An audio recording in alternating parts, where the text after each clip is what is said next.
Algunas escenas de este programa han sido recreadas. Los condados rurales del sur de Ohio son perfectos para las actividades al aire libre, pero la tranquilidad de esta comunidad discreta fue deshecha en 1989, cuando un francotirador asesinó a un amante de la naturaleza sin ninguna razón. Fue solo el primero de una serie de asesinatos al azar. Oculto a lo lejos, tras un rifle de largo alcance, un hombre enloquecido estaba cazando a humanos a lo largo de las carreteras del condado de Ohio. La evidencia se acumula, no tiene sospechosos evidentes. El centro de comercio es bombardeado. Ted Kaczynski es arrestado. Fugitivo a un prófugo. Los archivos del FBI.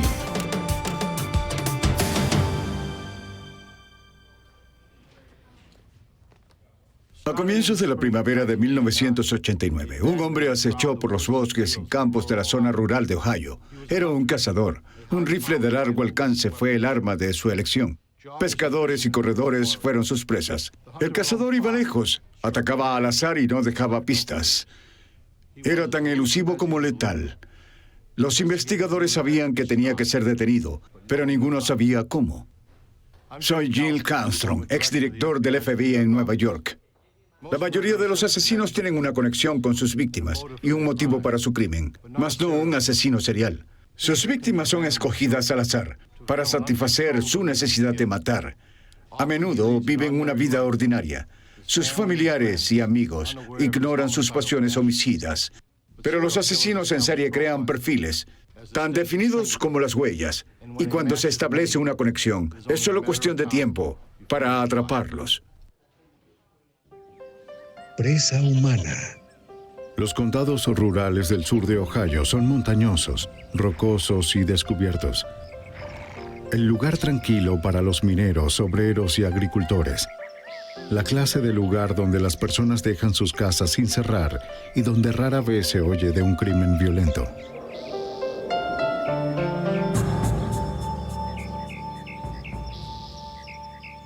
El 1 de abril de 1989, Donald Welling, de 35 años, hizo lo que solía hacer los sábados. Salió a trotar por las calles del condado de Tuscarawas.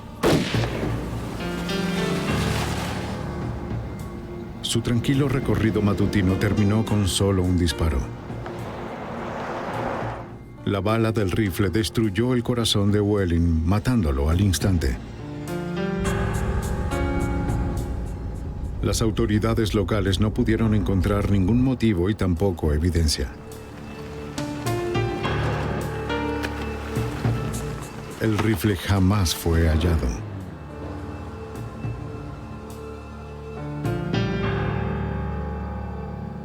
El 10 de noviembre de 1990, un sábado por la mañana, 19 meses después, en Ohio, Bannock, Jamie Paxton, de 21 años de edad, se levantó temprano para ir de casa con su ballesta. Después de dejar su ballesta en el auto, dio un paseo a través de la hierba a un lado de la ruta estatal 9. Paxton estaba solo y desarmado. No se dio cuenta de la camioneta roja que se detuvo a corta distancia.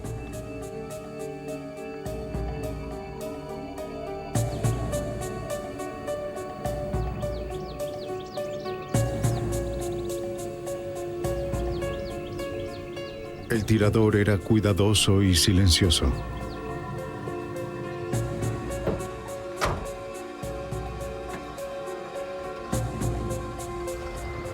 Jamie Paxton recibió 3 disparos con un rifle de largo alcance.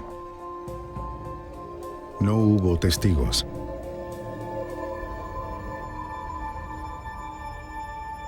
El asesinato horrorizó a una comunidad tranquila que consideraba que el asesinato era un problema para las ciudades grandes. Los accidentes de caza no son comunes en el sur de Ohio, pero el alguacil del condado de Belmont, Tom McCord, supo de inmediato que este no lo había sido. Al ver más de una herida, supimos que no podía ser un accidente. Una muerte accidental de cacería solo se genera por un disparo. Además, vimos que era una herida de bala en vez de una flecha y no era temporada de armas. La jurisdicción del alguacil Tom McCourt es grande en términos geográficos, pero la comunidad es muy unida. Ahí las personas trabajan duro y es como si se conocieran entre todos. Incluso McCourt conocía a Jamie Paxton. Lo que no sabía era quién lo había asesinado. El hombre armado no dejó pistas. Revisamos el área en busca de cartuchos usados, huellas de neumáticos, cualquier cosa en esa zona de donde provenía el disparo. También revisamos el espacio alrededor del cuerpo en busca de los proyectiles que sin duda pasaron a través de él. Incluso usamos detectores de metales para buscarlos. En ese momento no encontramos nada. Habrás escuchado de que estuvo en la Marina. Es lo que se comenta. Luego de entrevistar a los amigos, familiares y conocidos de Jamie, no fueron capaces de encontrar a alguien con un motivo para matarlo. Todos en la zona conocían a Jamie Paxton. Incluso hasta el día de hoy, no hay nadie que conociéramos que no le haya agradado al joven. El alguacil McCourt, al parecer, tenía un asesinato al azar de un conocido joven sin ningún tipo de antecedentes. Uno que aparentemente no tenía solución, sin evidencia física y sin testigos. Ni siquiera una teoría creíble sobre lo sucedido. Y creo que eso es todo. Después de la muerte de su hijo, el dolor de Jim Paxton la impulsó a la acción. Comenzó a escribir cartas a un periódico local, el Martin Ferry Times Leader, con la intención de descubrir al asesino. Cada vez que me sentaba a escribir una carta, oraba y decía, por favor, Dios, solo dame las palabras para llegar a la persona que mató a mi querido hijo. Las cartas fueron severas y apasionadas. Para el asesino de mi hijo, Jamie, escribió, ¿sería más fácil para ti si escribiera palabras de odio? No puedo porque no siento odio. Siento un profundo pesar por la pérdida de mi hijo. Tomaste una luz de mi vida el pasado noviembre y me dejaste con muchos días de oscuridad. ¿Has pensado en tu propia muerte? Pues sucederá. A menos de que confieses tus pecados y pidas el perdón de Dios, enfrentarás el fuego y la furia del infierno en tu propia muerte. Si el asesino leía las cartas de Jim Paxton, estas no parecían afectarle.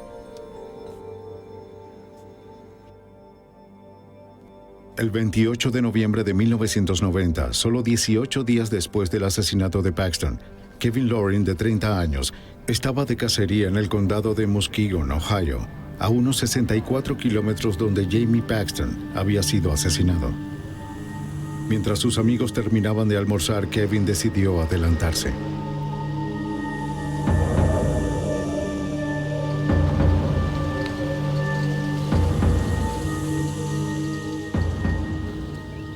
Al caminar por el campo listo para cazar, Loring se convirtió en la presa, ignorando que se dirigía hacia la mira del asesino.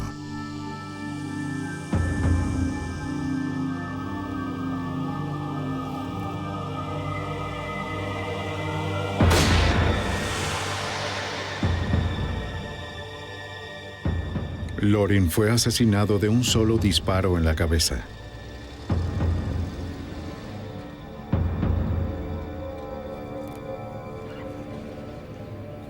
El asesino tuvo el cuidado de cometer sus asesinatos en diferentes condados para frenar una investigación que se llevaría a cabo en cientos de kilómetros rurales. El resultado: los investigadores en el condado de Muskegon no estaban al tanto de las otras víctimas del francotirador en los condados cercanos. Concluyeron que la muerte de Loring tal vez había sido un accidente de caza. Jim Paxton nunca se rindió. Siguió escribiendo durante 1991, decidida a hacer aparecer al asesino de Jamie. Siempre sentí que sí podía hacer llegar mis cartas a las manos de la persona que mató a mi hijo. Pensé que podría conseguir que me dieran una respuesta. Y resultó que estuvo en lo cierto. Soy el asesino de Jamie Paxton, decía la carta. Jamie Paxton era un completo extraño para mí.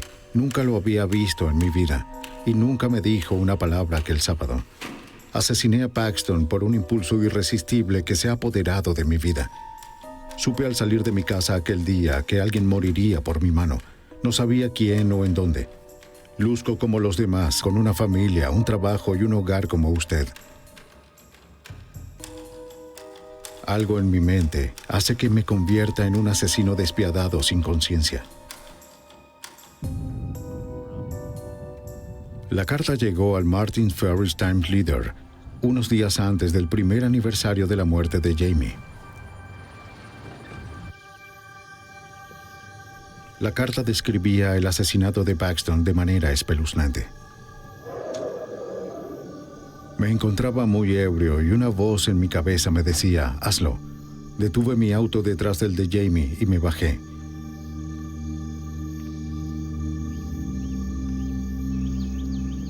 Jamie comenzó a caminar muy despacio colina abajo hacia la carretera. Levanté mi rifle hasta mi hombro y lo alineé en la mira. Me tomó al menos 5 segundos para apuntar con cuidado. Mi primer disparo no estaba alineado y le dio en el pecho, gimió y cayó.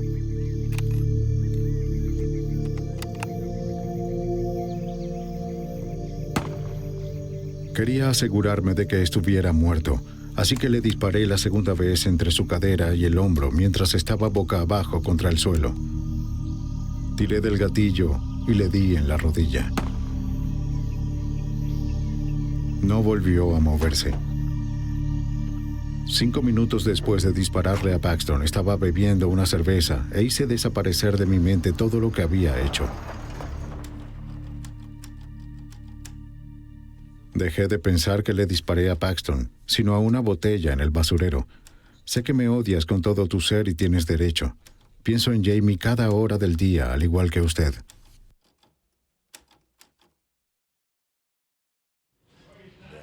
Para el alguacil McCourt, la carta fue un comienzo, evidencia que podría conducir al asesino. Pero necesitaba más, la máquina de escribir que usó para redactar la carta y un arma. Mientras los investigadores buscaban, el asesino continuó con su propia cacería.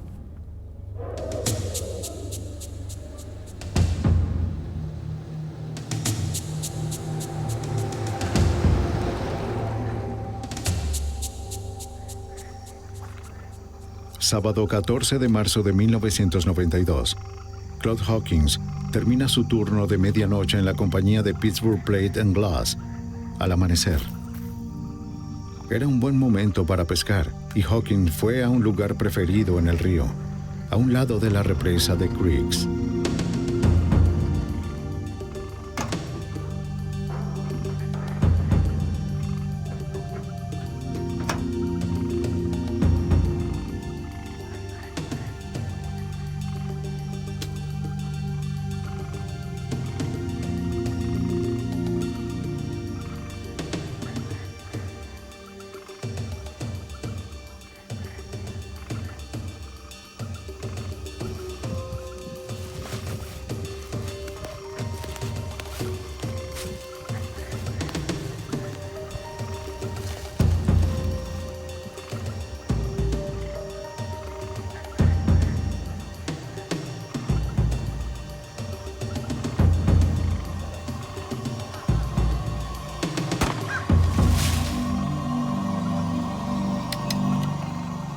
Hawkins tenía una esposa y 4 hijos. Otro amante de la naturaleza había sido asesinado mientras estaba solo, pero este se produjo en propiedad federal. El FBI intervino. El FBI se unió en la búsqueda del francotirador que mató a su última víctima en propiedad federal. Los investigadores de los 3 condados involucrados, junto con el FBI y la División de Vida Silvestre de Ohio, formaron una fuerza de tareas. No tardaron en darse cuenta de las pocas pistas que tenían. En cada caso, el asesino no tuvo contacto con las víctimas, no revisaba los bolsillos, no robaba. Los casquillos habían sido removidos con cuidado y los autos de las víctimas estaban intactos. El agente especial Harry Trombiras era el encargado de la oficina de campo del FBI en Columbus, Ohio. Lo que sí sabíamos era que el señor Hawkins había muerto de un disparo y por lo general se encontraría algún tipo de cartucho en el área. Recuerdo que buscamos con detectores de metal y nuestras manos y pies algún tipo de casquillo. No hallamos nada. Se trataba de que teníamos a alguien que fuera tan consciente de la evidencia como para recoger los cartuchos después de que disparaba y mataba a alguien. Estábamos lidiando con un tipo de persona diferente.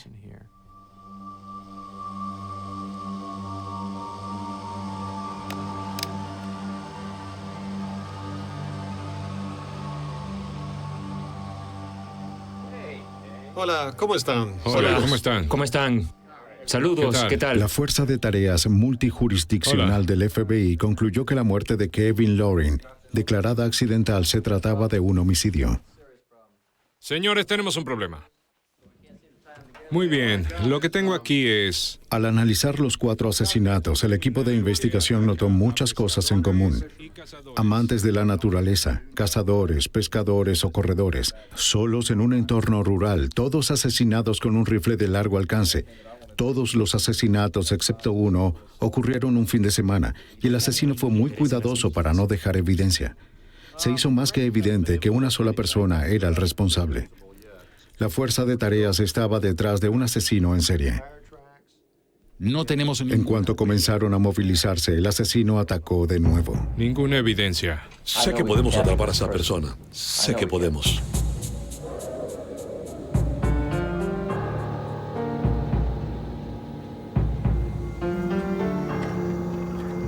10 días después de la reunión de la Fuerza de Tareas, el 5 de abril de 1992, el trabajador siderúrgico Gary Bradley, de 44 años, salió de su hogar en la cercana Virginia Occidental para ir a pescar en el condado de Noble.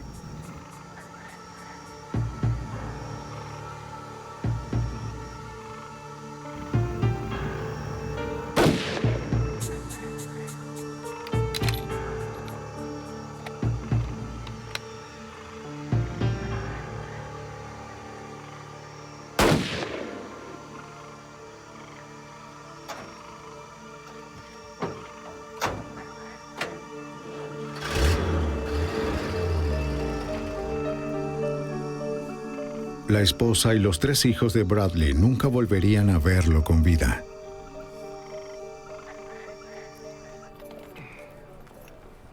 Hola, Dane. La Fuerza de Tareas tenía otro asesinato. El francotirador Vial tenía que ser detenido. La unidad quería conocer más de la personalidad del francotirador. Le pidieron al FBI que elaborara un perfil psicológico del asesino en serie. Tal descripción sería de mucho valor para rastrearlo. Sí, muy bien. Tal vez encontremos algo que... El mayor Dane Shariak, de la oficina del alguacil del condado de Coshocton, dirigió la Fuerza de Tareas. Después de haber determinado la posibilidad de que estos hechos estuvieran relacionados, el FBI de Columbia organizó una reunión para que la unidad de análisis de conducta viniera al estado y tuviera una conversación con los 5 investigadores de los 5 condados acerca de estos homicidios. La unidad de análisis de conducta del FBI en Quantico, Virginia, puede esbozar con precisión perfiles de personalidad de un individuo a partir de las pistas escasas. Larry Ankrum es un miembro de la unidad de análisis de conducta asignado al caso del francotirador Vial. Estudió toda la evidencia disponible, los informes de investigación de los 5 asesinatos y, sobre todo, la carta que el asesino le escribió a Gene Paxton. La noche que regresé a Quantico y revisé estos casos más a fondo, obtuve un perfil formal. Probablemente buscábamos a un hombre blanco, un individuo inteligente, un amante de la naturaleza, alguien que se sintiera cómodo estando en el bosque. Una persona que tal vez estaba reaccionando a algún evento significativo en su vida que no estaba saliendo bien en ese momento. Nos pareció obvio que estábamos lidiando con la mentalidad de un francotirador, alguien que no quería confrontación, alguien que actuaba desde lejos, y esto es algo que vemos a menudo en los pirómanos. Debíamos buscar algunos tipos de actividades diferentes en la que podía estar involucrado, como alguna discusión, disparar a las ventanas o a los neumáticos de los autos, maltrato animal o un incendio provocado.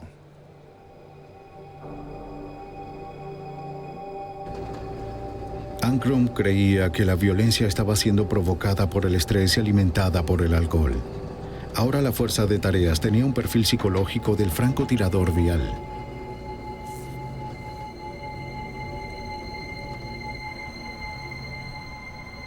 Y tenían su carta. Los científicos forenses del FBI las estudiaron a fondo. Encontraron características distintivas en el tipo de letra. Si podían encontrar la máquina de escribir con la que había sido escrita, sería fácil vincular la carta con su dueño, al igual que el asesinato con el asesino. Tenían que apresurarse, el francotirador seguía afuera. El 21 de julio de 1992, dos cazadores en el Parque Estatal del Condado de Muskegon se encontraron cara a cara con el asesino.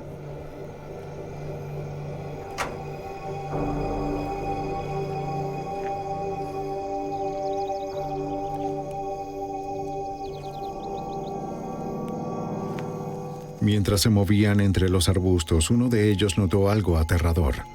Una figura cercana con un arma apuntó directamente hacia ellos. ¿Qué estás haciendo? Lo llamaron y el hombre huyó hacia una camioneta roja. Sucedió muy rápido como para que los cazadores pudieran ver con claridad al hombre o a la matrícula del auto. ¿Viste la matrícula? No, no la vi. Desconcertados llamaron a la policía local, quienes alertaron a la fuerza de tareas. Necesito que pongan todo esto en orden. Durante 1992, desesperados por atrapar a un hombre que seguía listo para matar, la fuerza de tareas investigó y descartó a más de 100 sospechosos. En agosto de 1992, después de 3 años, la investigación había llegado a un callejón sin salida. La unidad estaba desesperada por obtener información y decidió hacerlo público. La opinión de la fuerza de tareas sobre los homicidios es que... Realizaron una conferencia de prensa y emitieron un comunicado del FBI donde detallaban el perfil del hombre al que buscaban, para pedirle a cualquiera que presentara la información que tuvieran. El FBI emitió un comunicado y fue masivo de una vez y llamó la atención de todos.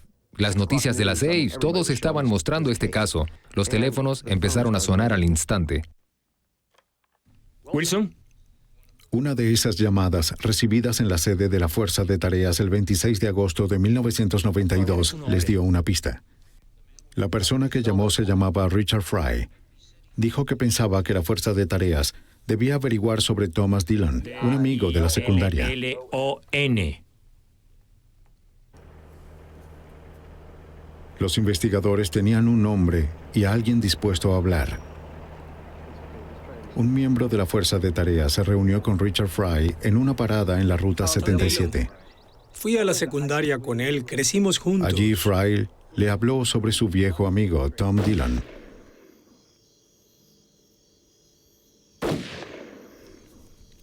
Solían conducir por las zonas rurales de Ohio y disparar a las señales de tránsito y animales pequeños. Pero Fry encontró a Dillon muy violento y excéntrico para su gusto. Obsesionado con asesinos en serie como Ted Bundy, Dillon se había dedicado a matar a las mascotas y al ganado de las familias y a provocar incendios al azar. Fry se casó y durante la década de los 80 se olvidó de su amigo extraño. Pero en 1989, Fry se encontró con Thomas Dillon en una exhibición de armas en Cleveland. ¿Tom? Thomas. Dillon volvió a invitarlo a un paseo con él, como en los viejos tiempos. Y traté de... Es difícil olvidarse de las viejas amistades y Richard Fry se encontró una vez más conduciendo por las carreteras de la zona rural de Ohio, bebiendo cerveza y disparando a las señales de tránsito.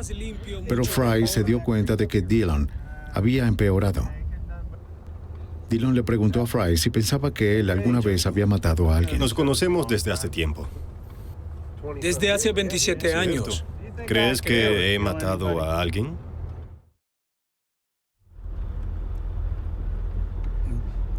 Tom, como dijiste, nos conocemos de hace años. Discutió cómo se saldría con la suya con asesinatos al azar, incluyendo la táctica de matar en diferentes condados para confundir a los investigadores. No podrían relacionarlos. Y al ser al azar, no tendrían ninguna pista. Era alguien normal, el típico... Fry dijo que cuando leyó el comunicado de prensa pensó al instante en Tom Dillon. Dio una descripción de Dillon, incluyendo el auto que conducía, una camioneta roja igual a la que habían visto los cazadores. Sí, de hecho es roja. El teniente Walt Wilson, de la oficina del alguacil del condado de Tuscarawas, era miembro de la fuerza de tareas. Su trabajo consistía en investigar las pistas y datos que llegaban con más frecuencia a medida que se esparcía el comunicado de prensa. Concluyó que Tom Dillon se ajustaba al perfil del FBI y que debía ser investigado. Comencé a seguir la información que el señor Fry nos había dado. Fui al lugar de trabajo de Tom Dillon, en la ciudad de Kenton. Dillon había estado trabajando durante 12 años como dibujante en la compañía Kenton, Ohio Water Works. Wilson buscó el horario de trabajo de Tom Dillon para comparar los días libres de Dillon con las fechas y horas de los asesinatos. El propósito era eliminar a Dillon como sospechoso, pero no pudo. Descubrió que Dillon no trabajó los fines de semana cuando la mayoría de los incidentes ocurrieron, aunque eso no probó nada. Sin embargo, hubo 2 días en los que él había salido del trabajo y que llamaron la atención de Wilson. El 21 de julio de 1992, el día en que los cazadores vieron a un hombre apuntándoles con un rifle, y el 28 de noviembre de 1990, el día en el que Kevin Loring fue asesinado. Dillon podía ser la persona que buscaban. Mientras los otros miembros de la fuerza de tareas daban seguimiento a cientos de pistas, el detective Wilson comenzó a vigilar a Thomas Dillon. Quizás Dillon regresaría a las escenas del crimen o guiaría a los investigadores a más pistas. La vigilancia comenzó en octubre de 1992. El detective Wilson siguió a Tom Dillon en sus excursiones de fin de semana, conduciendo por las carreteras del sur de Ohio. Los días libres de Tom comenzaban a las 7 de la mañana. En especial, usualmente los del fin de semana. Salía de su casa y a veces se detenía en una tienda para comprar cerveza. Después se dirigía al sur, hacia otros condados, conduciendo por vías secundarias y también remotas. El 10 de octubre de 1992, mientras seguían a Dillon, Wilson perdió el rastro del vehículo del sospechoso.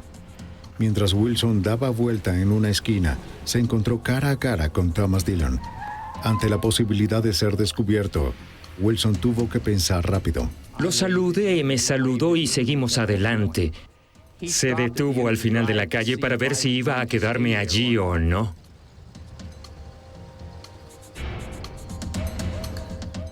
Wilson no podía arriesgarse a ser identificado. Dejó que Dillon se marchara. Mi gran preocupación fue, espero que no se detenga y me pregunte qué estoy haciendo en esa propiedad, porque tenía todo el equipo en el auto conmigo. Y además no quería que viera mis radios y todas las cosas que llevaba.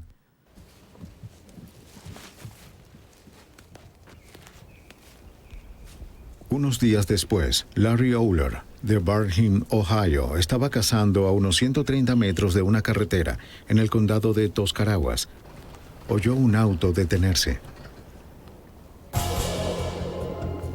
A través de los árboles vio a un hombre fornido y blanco. El individuo levantó un rifle.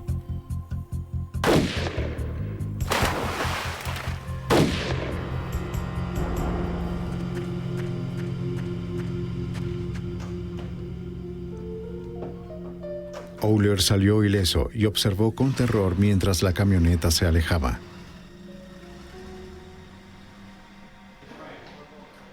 Aunque la descripción de Oler se parecía a la de Dillon, no pudo hacer una identificación positiva. La unidad se dio cuenta de que Thomas Dillon era su sospechoso más probable. Su vigilancia tendría que ser reforzada. Durante octubre y noviembre de 1992, el FBI coordinó una gran operación de vigilancia aérea y terrestre.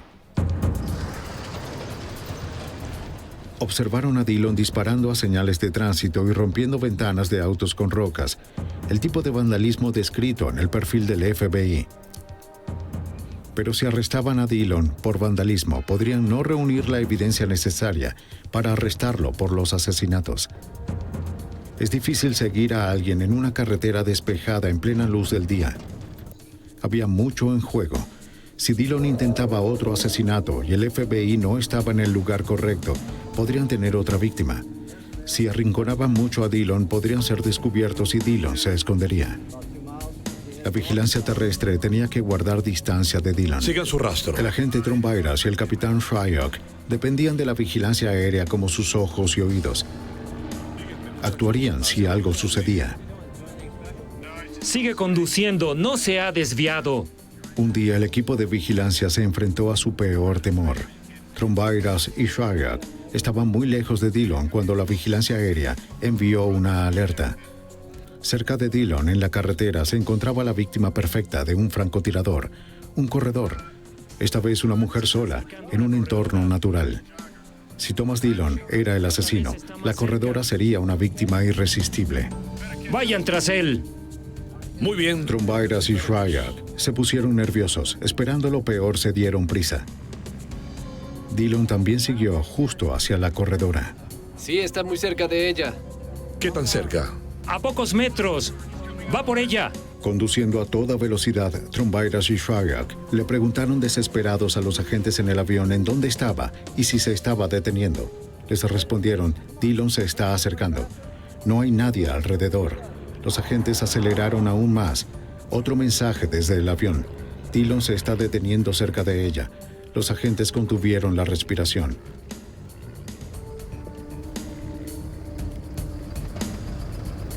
Solo siguió de largo.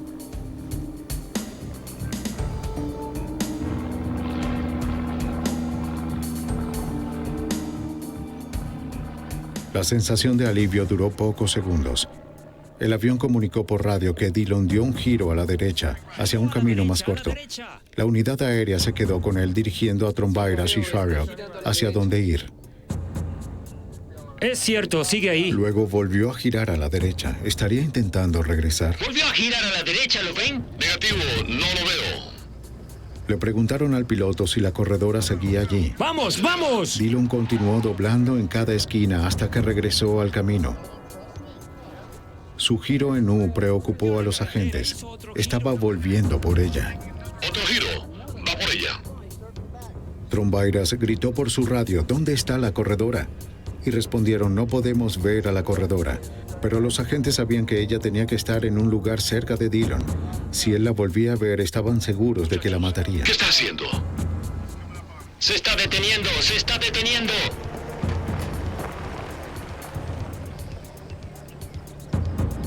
La unidad aérea reportó que Dillon detuvo su auto y se bajó. Tenía algo brillante en sus manos.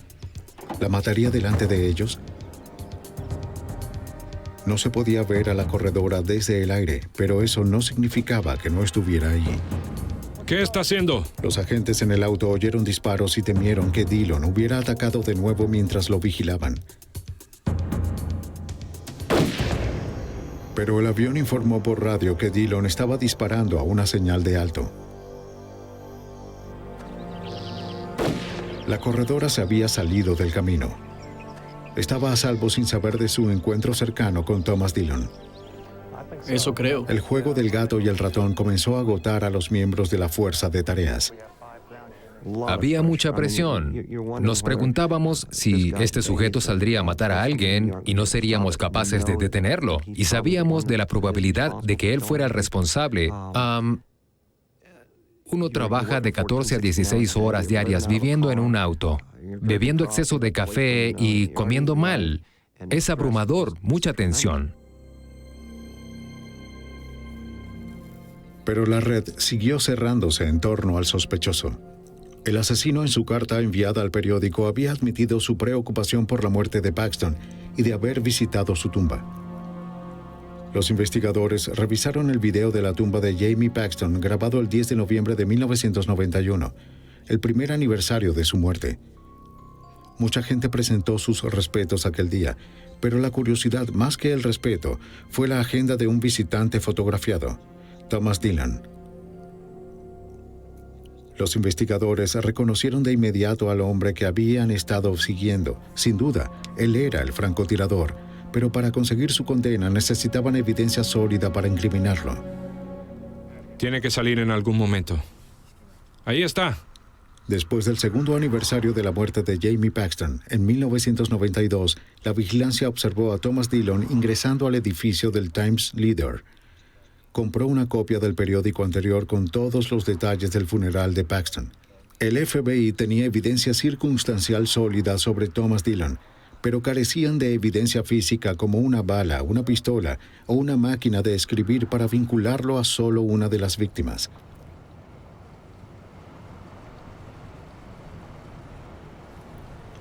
Se acercaba la temporada de caza. Dillon seguía vagando por los caminos rurales ebrio, armado y letal. Las comunidades del sur de Ohio habían sido aterrorizadas durante 3 años. La gente temía salir de sus hogares, pero trataban de llevar una vida normal. Tenían que sacar a Dillon de las calles. La fuerza de tareas sabía que Dillon había tenido problemas en el pasado por posesión ilegal de un silenciador y tenía prohibidas las armas de fuego, una estipulación que violó claramente durante sus actos de vandalismo. No había otra opción para la fuerza de tareas. Tenían que arrestar a Thomas Dillon antes de que asesinara de nuevo. Pero el plan no era solo arrestarlo por posesión de armas, sino convencerlo de que fue atrapado en el acto y hacerlo confesar sus asesinatos. Al carecer de evidencia balística y tener solo un cargo menor por posesión de armas contra Dillon, el FBI necesitaba con urgencia obtener una confesión. Trombairas tenía un plan. Ya que sabíamos cuál era su rutina a través de la vigilancia y que después de dejar su residencia estaría en el supermercado al que va todos los días antes de irse y que luego conduciría alrededor de 600 kilómetros, trataríamos de estar cerca del supermercado. Había un edificio de oficinas ubicado justo al frente que ocupamos. Nos quedamos en el sótano. Lo que el detective Wilson y yo hicimos fue bajar al sótano del mismo, donde íbamos a hacer la entrevista, y allí colocamos a lo largo de las paredes de la habitación los mapas de todas las áreas por las que Dillon condujo, fotografías de las escenas del crimen, artículos de periódicos. Queríamos que ese entorno fuera irresistible para él. Luego, cuadro por cuadro, vamos a mostrarle cada una de las evidencias para ver qué reacción conseguimos. Tenemos refuerzos. Sería abrumador y lo pondría en un estado para poder sentarnos, entrevistarlo y obtener una confesión. El 27 de noviembre de 1992, el plan entró en marcha. Ahora todo el caso dependía de conseguir una confesión. La idea era que cuando saliera del supermercado lo íbamos a interceptar, nos identificaríamos y le pediríamos que nos acompañara voluntariamente a esta sala, en donde queríamos compartir información con él y mostrarle algunas cosas que sabíamos que le interesarían. Si Dillon se negaba, Trombairas levantaría su mano derecha para darles la señal a los agentes de la ATF, quienes son los responsables de realizar arrestos en casos de armas para esposar a Dillon. Puedo recordar su reacción, es decir, su mandíbula se abrió por unos 5 segundos y luego se compuso y dijo, «Quiero hablar con mi abogado primero». Esa fue la señal. Trombairas dio la señal y los agentes de la ATF intervinieron y arrestaron a Thomas Dillon.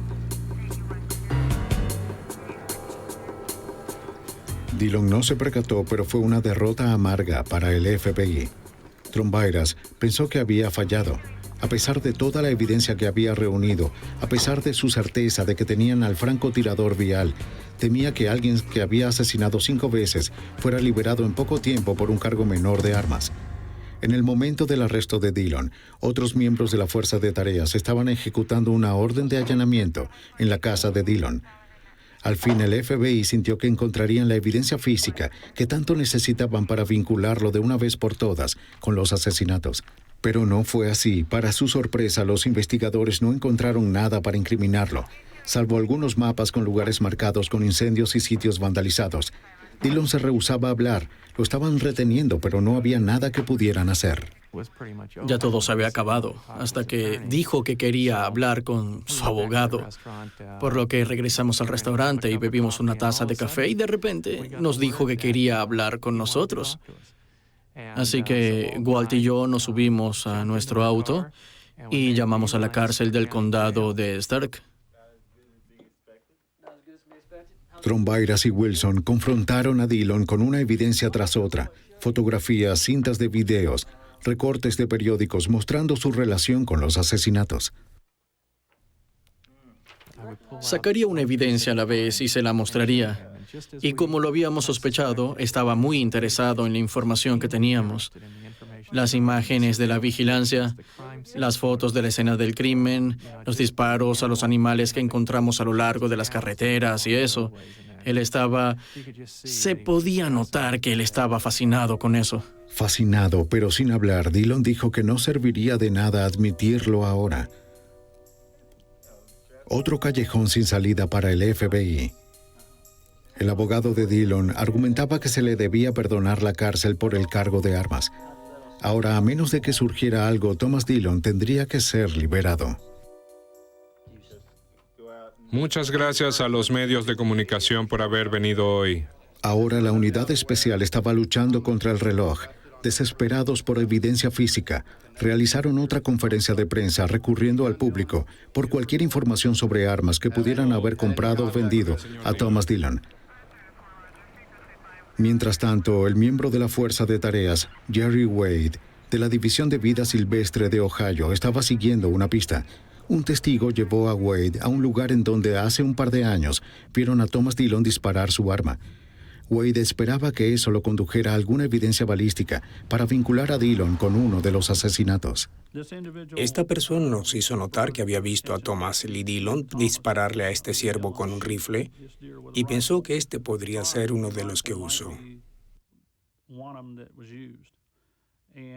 Y si podíamos encontrar alguna evidencia física, por ejemplo los casquillos, y hacerlos coincidir con el arma homicida, vincularíamos ese rifle con Thomas Lee Dillon antes de los asesinatos, lo que nos daría un caso mucho más fuerte, ya que él poseía el arma antes de los asesinatos. Las posibilidades de encontrar los casquillos pequeños en un área tan amplia eran escasas y habían pasado 2 años desde que el rifle había sido disparado. Con determinación y paciencia, Wade revisó cada centímetro del campo, en donde el testigo anónimo le dijo que vio a Dillon dispararle al ciervo. Partiendo desde el árbol descrito por el testigo, Wade revisó el área caminando en círculos usando su mano y la ayuda de un detector de metales, indicando con cuidado el territorio.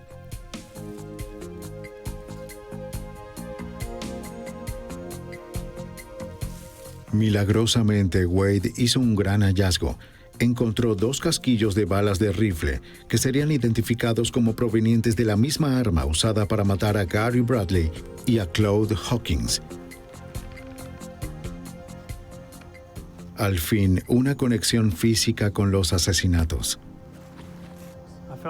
Sentía que celebraba.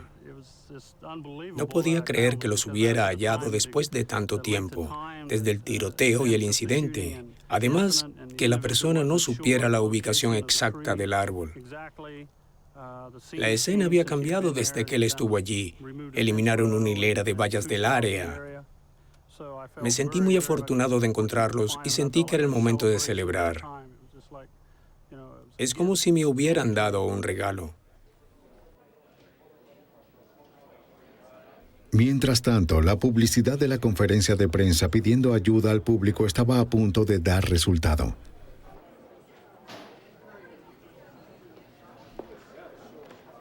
El 4 de diciembre, el capitán Sharrock atendía los teléfonos en la sede de la Fuerza de Tareas. Un hombre llamado Al Cobb estaba al teléfono. Dijo que le había comprado un arma a alguien que podía haber sido Thomas Dillon en una exhibición de armas la primavera pasada. La fecha, el 5 de abril, el mismo día en que Gary Bradley fue asesinado. El arma fue enviada al laboratorio del FBI en Washington para realizar pruebas balísticas. El agente especial Paul Schrecker es un experto en balística que trabaja para el buró. A medida que la bala va saliendo a través del arma, al entrar en contacto directo con las paredes internas del cañón, esta queda impresa con las imperfecciones microscópicas, las características microscópicas que dejan una marca como una huella dactilar.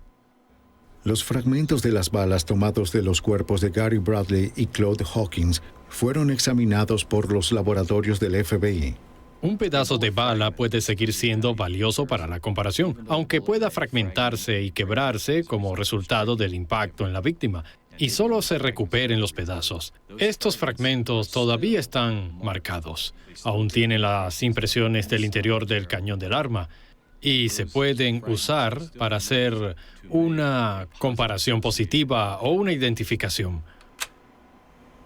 Cuando se envió el arma al laboratorio, se hicieron las pruebas de balística y las balas disparadas fueron comparadas con los fragmentos recuperados de las víctimas. Al Cobb hizo las pruebas con el arma y se examinaron las balas para buscar las características que pudieran tener en común con los fragmentos de las balas tomados de los cuerpos de Gary Bradley y Claude Hawkins. Conclusión: el arma que Thomas Dillon le vendió a Al Cobb coincidía con el arma usada para matar a Gary Bradley y Claude Hawkins. Al fin, el FBI le dio la noticia a Thomas Dillon. Cierra la puerta, por favor. El agente Trombairas visitó a Dillon en la cárcel y lo confrontó con la evidencia. Él y su camioneta coincidían con la descripción de los pocos testigos. Estuvo ausente en el trabajo cuando ocurrió cada asesinato. Tenía un historial de violencia al azar y de uso de armas, y el FBI podría probar en la corte que un arma que tuvo mató al menos a 2 de las víctimas. Pero Trombairas sabía que Dillon era el culpable de los 5 asesinatos y quería un cierre para las familias de las víctimas. Le ofreció un trato a Dillon. Como presión, Trombairas le recordó a Dillon que se enfrentaba a la silla eléctrica de Ohio. Dillon se puso nervioso y comenzó a negociar.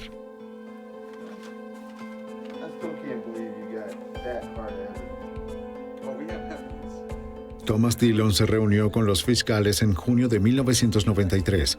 Acordó admitir los 5 asesinatos si la pena de muerte se descartaba como posible sentencia.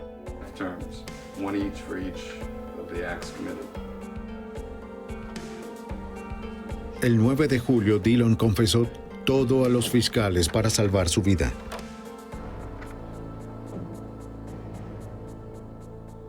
El 12 de julio de 1993, Thomas Dillon entró sonriente a la corte del condado de Noble para hacer su declaración. En este momento, señor Dillon, ¿cómo se declara en la primera acusación en el caso número 93R4 que implica la muerte de... el cargo de homicidio agravado relacionado con la muerte de Gary Bradley? ¿Cómo se declara? Culpable.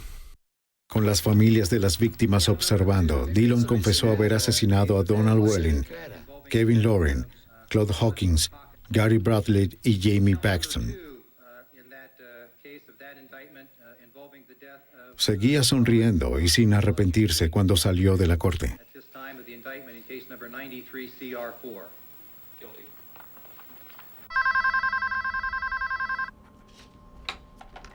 Hola. Hola. Es Thomas. Sí. La actitud arrogante de Dillon fue detallada por la periodista local, a quien Dillon llamó varias veces desde la prisión, asombrándose de su propia violencia, deleitándose con su fama y riéndose de los asesinatos, excepto de uno. No hablaría del asesinato de Jamie Paxton. No, olvídalo, ¿sí? Olvídalo. Jim Paxton, la madre de Jamie, estuvo en la corte el día en que Dillon se declaró culpable. Solo quiero hablar con él sobre Jamie, la clase de persona que Jamie era. Jamie fue todo lo que Thomas Dillon nunca podrá ser. Dillon es un cobarde, se escondió detrás de un arma y Jamie no era así. No sabía que él estaba viendo eso en el noticiero de la noche y eso lo enojó mucho, que lo llamara un cobarde patético. Hablamos con él sobre el arrepentimiento y cómo se sentía respecto a estos homicidios, y lo único que dijo que en verdad le molestaba era el de Jamie Paxton. Dijo que no se había dado cuenta de que era tan joven.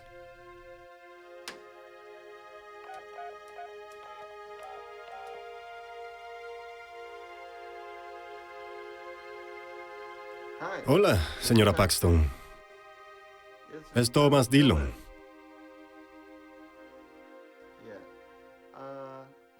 Esa noche, cuando contesté el teléfono, fue como si alguien me llamara para venderme algo. Él dijo, señora Paxton, soy Tom Dillon.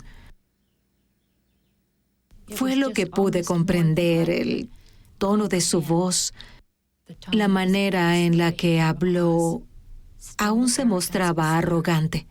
De verdad hirió mis sentimientos esta tarde cuando me llamó cobarde. Dillon le dijo a Jim Paxton que cuando lo llamó cobarde había herido sus sentimientos.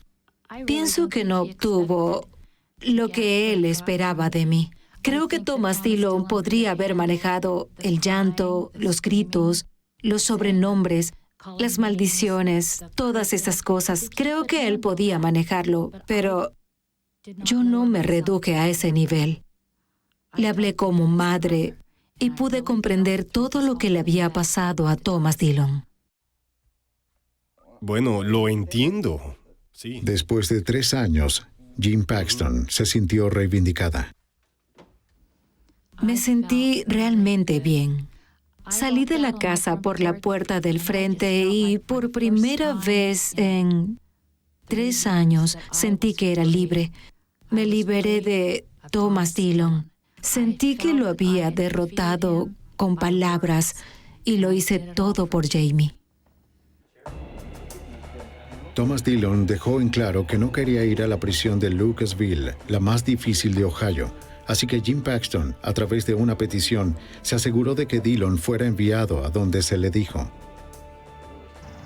En agosto de 1993, Jim Paxton ganó un acuerdo de fallecimiento de $25 millones en contra de cualquier dinero que Dillon pudiera ganar en el futuro.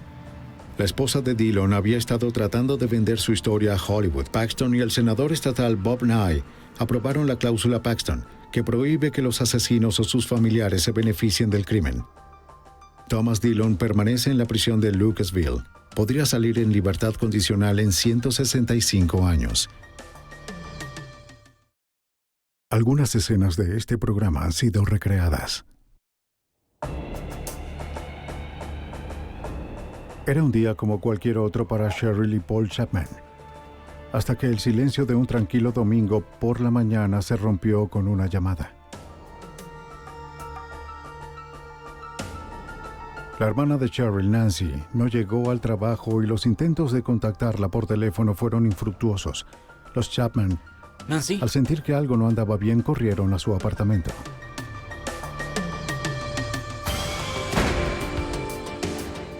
La evidencia se acumula, no hay sospechosos evidentes. El Centro Mundial de Comercio es bombardeado. Ted Kaczynski es arrestado.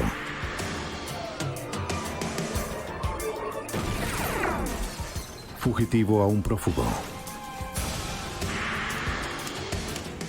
Los archivos del FBI.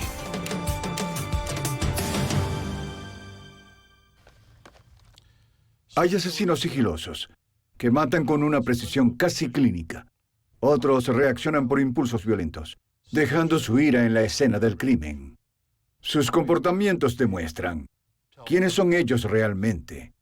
En 1987, la brutalidad del triple homicidio de Anchorage puso a prueba incluso a los investigadores más experimentados.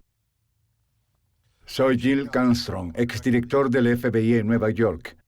Cuando encontraron a Nancy Newman y a sus 2 hijas muertas en su apartamento, la policía necesitó ayuda y llamaron al FBI.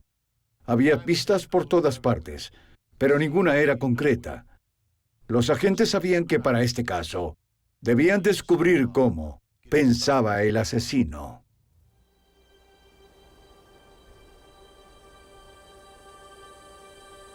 Alaska se encuentra en una zona salvaje. Muerte en Alaska, aparentemente aislada del resto del mundo y sus problemas.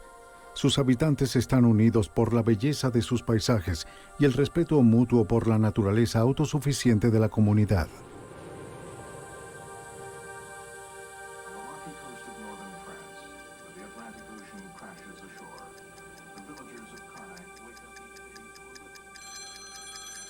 Eran casi las 8 de la mañana del domingo del 15 de marzo de 1987. Sí. Cheryl y Paul Chapman despertaron con una llamada. No. La hermana de Cheryl, Nancy Newman, no llegó al turno de la mañana en el restaurante donde trabajaba. El gerente de turno le contó a Cheryl que el auto de Nancy estaba en el restaurante, pero nadie la había visto. Quizás los Chapman debían ver qué sucedía.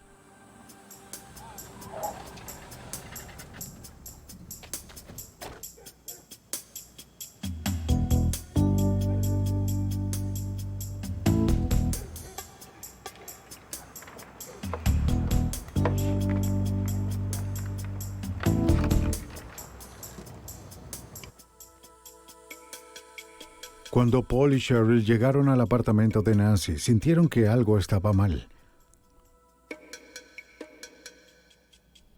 No había rastro de Nancy. Sus dos hijas, Melissa, de 8 años, y Angie, de 3 años, no estaban en el lugar.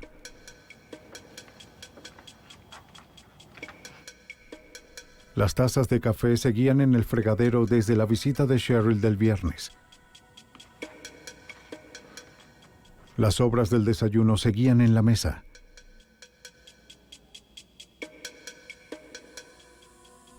La lata de propinas de Nancy estaba vacía.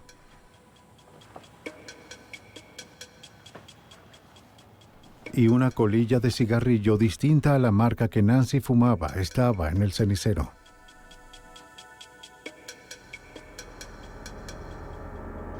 ¿Nancy? ¡Nancy! En la habitación de Nancy, Paul descubrió algo terrible. Encontró a Nancy en la cama, golpeada y sin vida. Paul corrió a las otras habitaciones para buscar a las niñas. Para su horror, encontró a Melissa y Angie brutalmente asesinadas.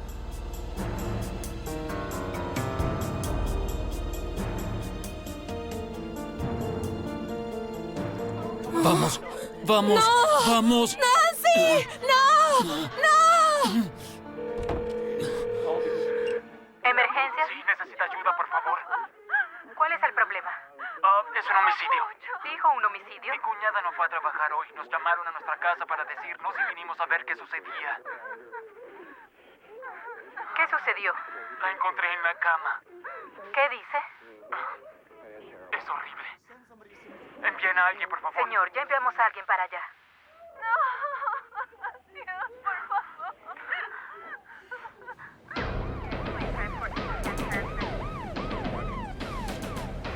En minutos, los oficiales de la policía de Anchorage llegaron al apartamento de Newman. Sin alterar la escena del crimen, los oficiales aseguraron el área e intentaron calmar a la consternada familia hasta que llegara la unidad de procesamiento de escena del crimen.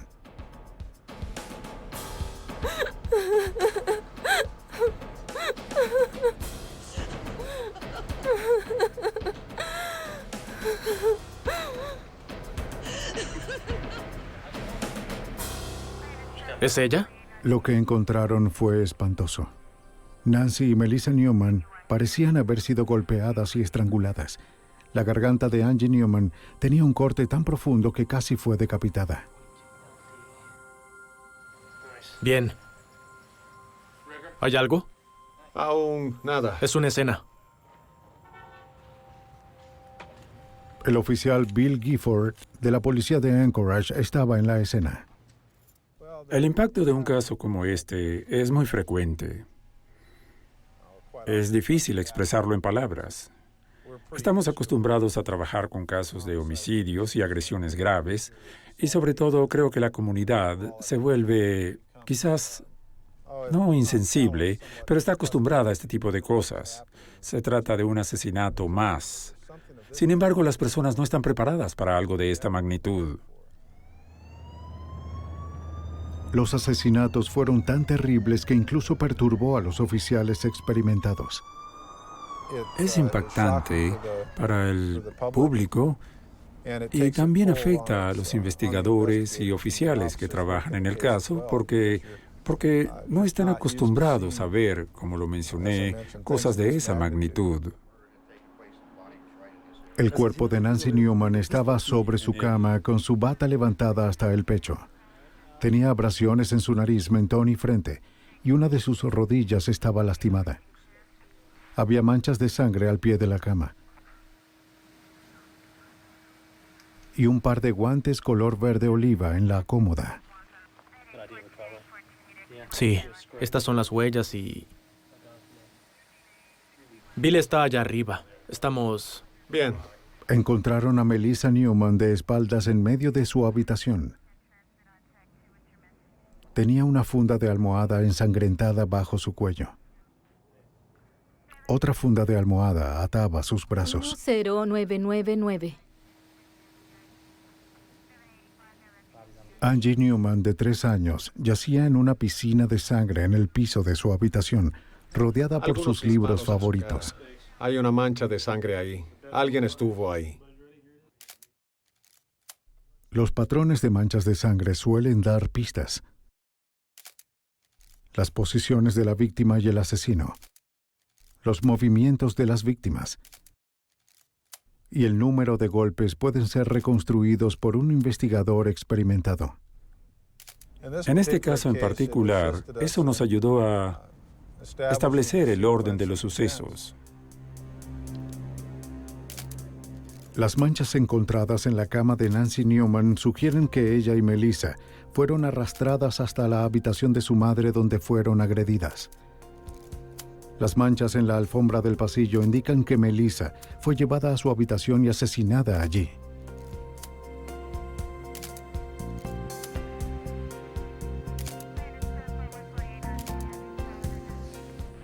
Los oficiales trataron cada lugar como una escena del crimen por separado. Primero determinaron el tipo de evidencia física que podían encontrar y el orden en el cual debían ser procesadas. ¿Cómo vamos? Muy bien. Por la terrible naturaleza del crimen y la falta de un sospechoso, los investigadores sabían que cada posible pieza de evidencia sería potencialmente invaluable.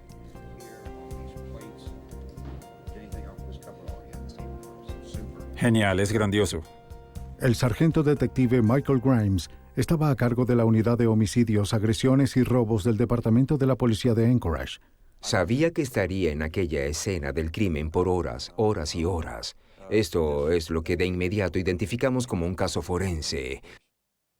No desordenaron mucho la escena cuando encontraron los cuerpos. Fuimos afortunados en ese aspecto.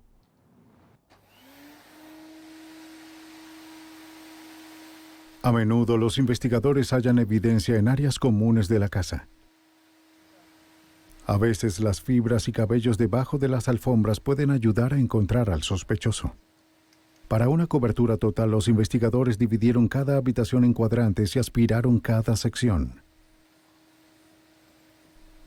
Para comenzar con la meticulosa tarea, los investigadores primero deben acordonar un área de 1 metro por 1,5 metros en la habitación. El investigador utiliza una aspiradora común con un filtro especial adaptado.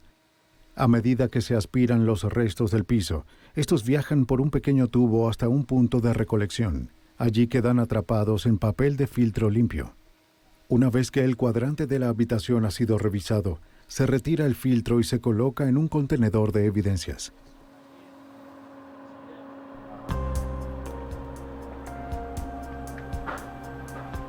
Algunos cabellos diminutos y fibras se pierden de la escena al aspirar.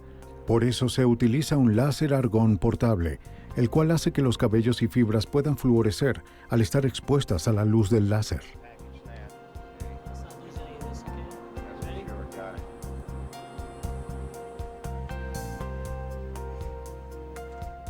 Una técnica llamada prueba de luminol también se utilizó para buscar rastros de sangre.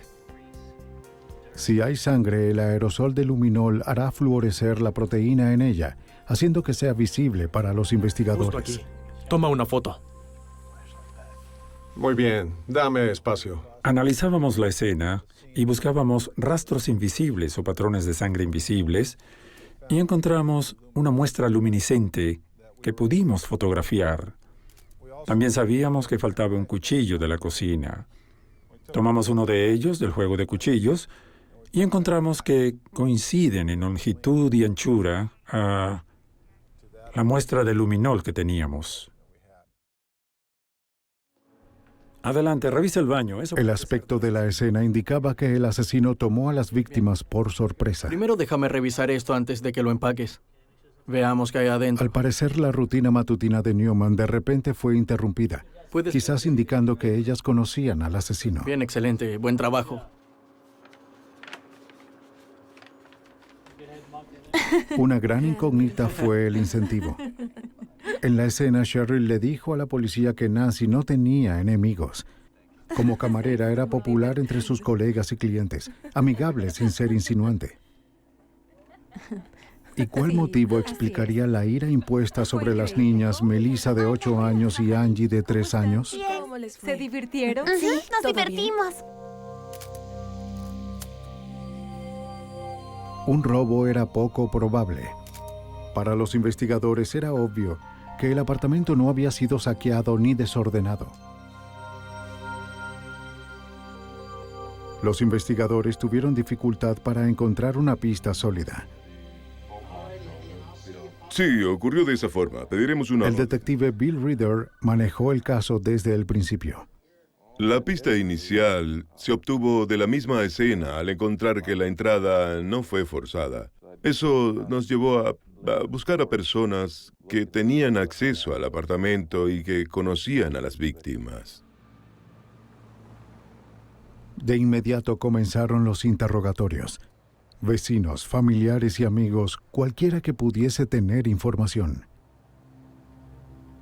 El trabajo era encontrar a alguien que hubiese visto cualquier cosa inusual, a algún extraño en el área, que hubiese oído algo extraño, que hubiese visto a alguien cargando cosas, cualquier cosa que nos ayudara a enfocarnos en algún sospechoso.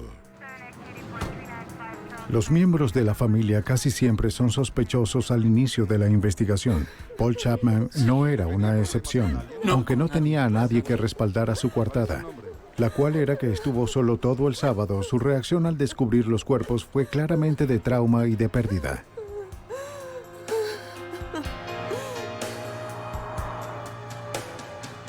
Los investigadores hablaron con las personas cercanas a la familia y descubrieron que Nancy Newman estaba felizmente casada con John Newman, el padre de sus hijas. Era un sospechoso. Los esposos usualmente lo son, pero John Newman estaba en California, entrenándose como cerrajero cuando ocurrieron los asesinatos. Otra manera de eliminar a un sospechoso es observar y continuar hablando con ellos.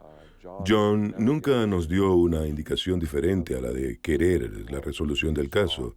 Estaba muy desconsolado, mostrando las señales que cualquiera mostraría bajo estas circunstancias.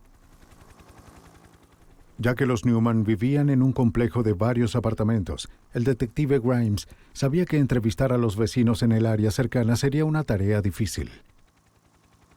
Era un apartamento de un complejo de varias unidades, ubicado en un área particular del pueblo, que estaba rodeado por unos apartamentos de varias unidades y literalmente estábamos viendo cientos de viviendas en esa zona.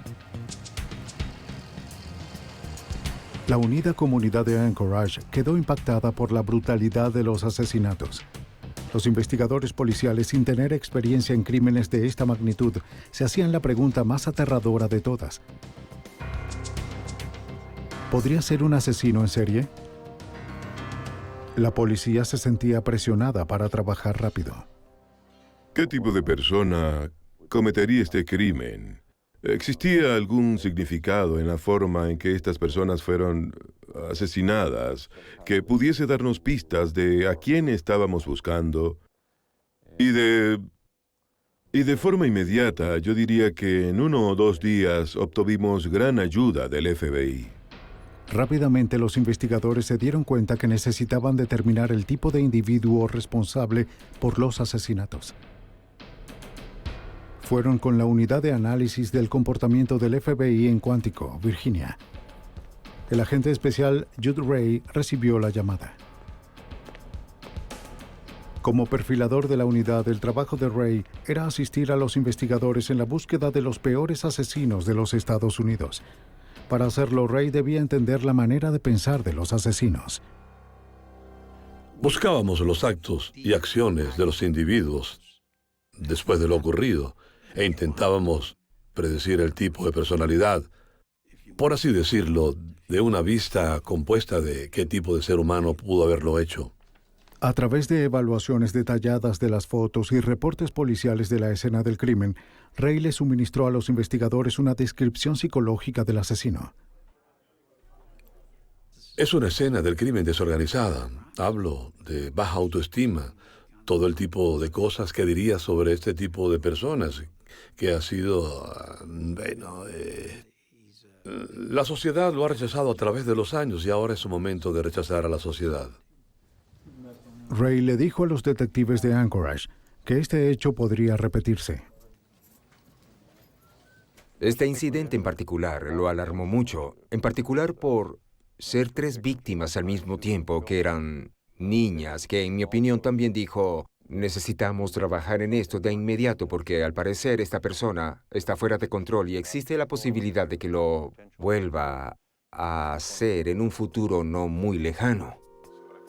Gracias a la autopsia, los investigadores descubrieron que Nancy y la niña de 8 años, Melissa Newman, habían sido abusadas sexualmente.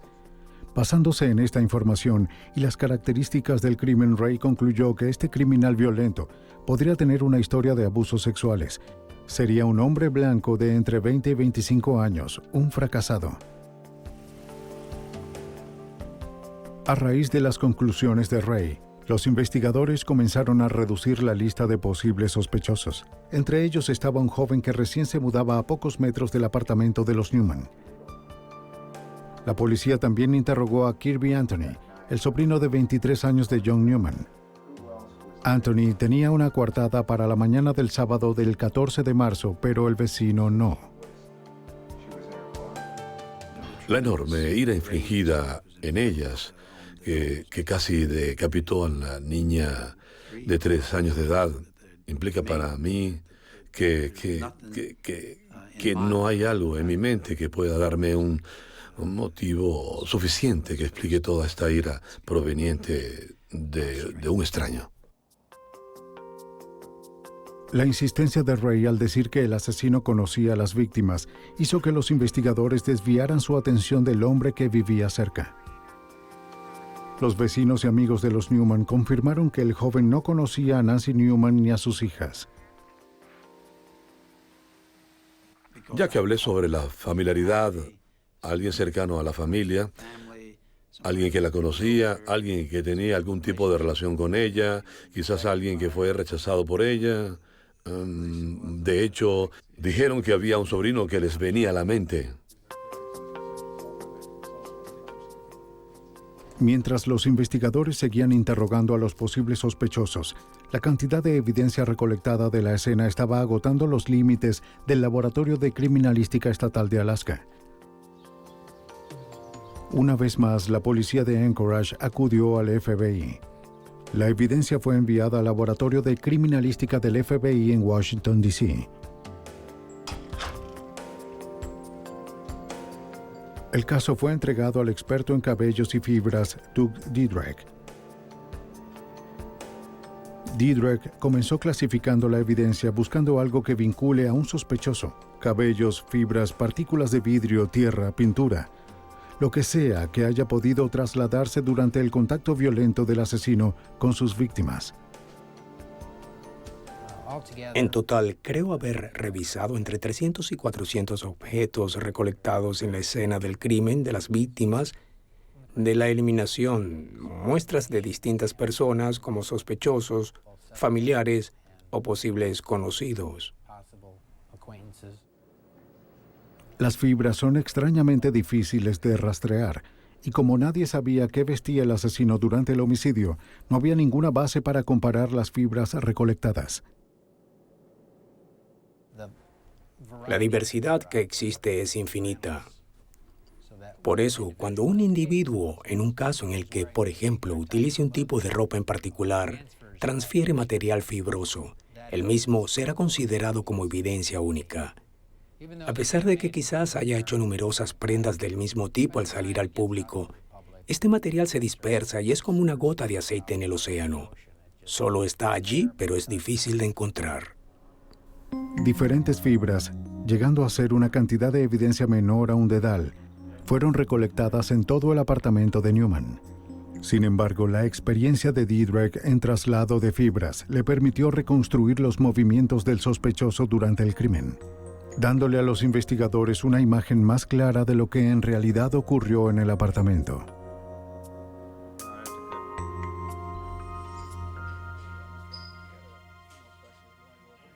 Mientras el análisis de Dietrich progresaba, la policía de Anchorage le pidió a Kirby que los acompañara al departamento de policía para dar una declaración más detallada. Comenzaron a saber más sobre su historia. Anthony y su novia se habían mudado de Twin Falls, Idaho, a Anchorage hacía 18 meses. Ambos vivieron en la casa de los Newman por un tiempo, pero se les pidió irse cuando encontraron trabajo en un barco de pesca.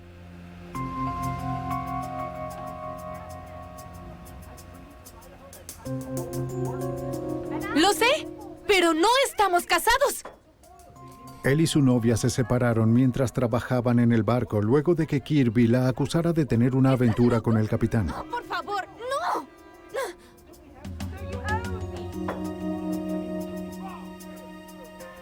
Sus compañeros lo describían como irracional e inestable después de la ruptura. Se enfrentó con el capitán y fue despedido.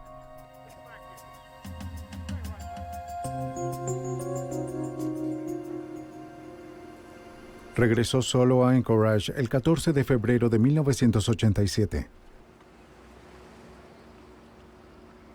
Sin tener otro lugar a donde ir, Anthony tomó un taxi desde el aeropuerto hasta la casa de los Newman.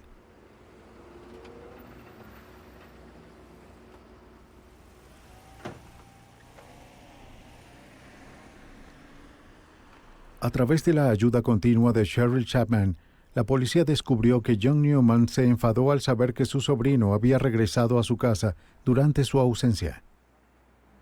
Al mismo tiempo, la situación se volvía cada vez más incómoda para Nancy.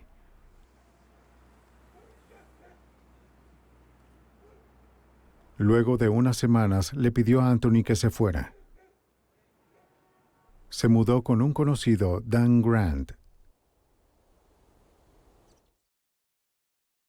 Mientras la investigación se centraba en Kirby Anthony, el sargento Grimes recordó su primer encuentro con él. El día de los asesinatos, el detective Grimes se tomó la tarea de notificarle a Anthony sobre las muertes. Le dije que teníamos malas noticias para él, que su tía y sus 2 hijas fueron encontradas muertas temprano en la mañana. Recuerdo que Kirby agarró su cabello y comenzó a llorar lentamente, pero sus ojos estaban secos, no había lágrimas, bien sea porque mentía o no. La conducta de Anthony no era de luto por un familiar, pero Grimes sabía que el extraño comportamiento de Anthony no justificaría un arresto. Sin embargo, el reporte de la autopsia los hizo sospechar aún más. Los resultados determinaron que los asesinatos ocurrieron entre las 7 de la mañana y las 12 del mediodía del sábado 14 de marzo. Fuimos capaces de demostrar que los asesinatos ocurrieron temprano en la mañana, luego de que las víctimas se habían despertado.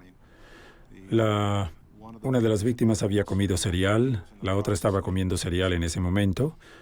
La madre estaba bebiendo una taza de café.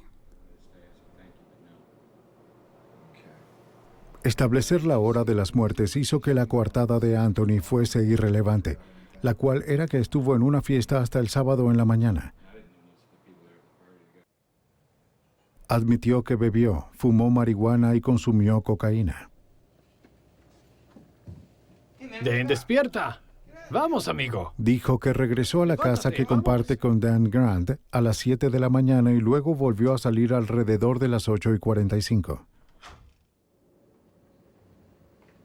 Mientras tanto, la investigación del agente del FBI Didrek sobre las fibras y el cabello se hacía más complicada. Uno de los objetos recuperados viene del polvo aspirado. Al menos había polvo aspirado de distintas habitaciones. Esos objetos deben ser analizados y los cabellos deben ser examinados. Creo que fue la cosa más difícil de este caso. Fue identificar cada cabello encontrado en la residencia. Y comúnmente eso no se hace. Realmente hay muchos cabellos con los cuales trabajar. Pero en este caso, hacerlo fue una tarea monumental y laboriosa de todo el equipo. Cada cabello muestra sus características peculiares bajo un microscopio, haciendo posible rastrear su posible origen. El hecho de que los cabellos se diferencian en cada persona es evidente cuando amplías estas características unas 250 o 400 veces.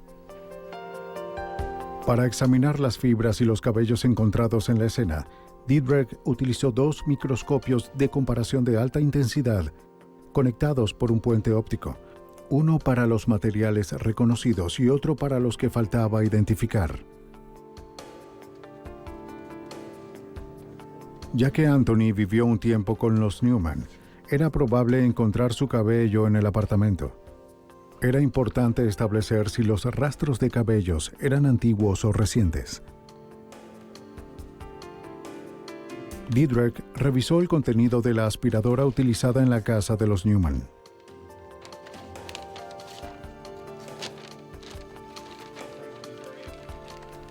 Debido a las grandes cantidades de cabello y elementos encontrados en la bolsa, tuve que examinar la bolsa desde diferentes puntos de vista, es decir, qué material se depositó o aspiró recientemente. Ya que Kirby Anthony negó haber visitado el apartamento de los Newman recientemente, era fundamental que Didrek determinara la condición de los cabellos. La condición de la superficie de los cabellos, la condición de las puntas, de las raíces, a menudo indican qué tan largo puede ser el cabello en un ambiente en particular. Trabajando con las capas de la bolsa de la aspiradora de los Newman, Didrek encontró algunos de los tipos de cabello que no parecían pertenecer a ninguno de los Newman. Estos cabellos habían sido depositados recientemente. Además del polvo aspirado, vellos púbicos no identificados también se encontraron en las víctimas y en sus habitaciones. Para determinar el significado de estos hallazgos, Didrek ahora quería saber cómo son usualmente trasladados los cabellos de una habitación a otra, así que llevó a cabo su propio experimento. Era una pregunta sobre qué tan probable era encontrar cabellos de alguien, digamos vellos púbicos, en distintas áreas de una casa. Así que diseñé un pequeño experimento llevando a mi casa una aspiradora, la de la escena del crimen, y aspiré en 4 habitaciones por un periodo de 2 semanas, al mismo tiempo todos los días, solo para ver qué tipo de cabellos podría encontrar. Me enfoqué principalmente en vellos púbicos. Didrek conservó el material de cada limpieza. Luego comparó los cabellos de esas limpiezas con sus propios cabellos. Didrek pudo concluir que los vellos se trasladaron de habitación en habitación en su mayoría, pegándose en las medias o a la ropa. Los cabellos depositados al inicio de su experimento estaban más profundos en los escombros de la aspiradora y por eso más dañados. Los depositados recientemente no lo estaban. Fue un hallazgo significativo para Didrek, debido a que Cheryl le dijo a la policía que Nancy aspiró su casa el viernes. Los cabellos no identificados que se encontraron fueron depositados justo al momento de los asesinatos.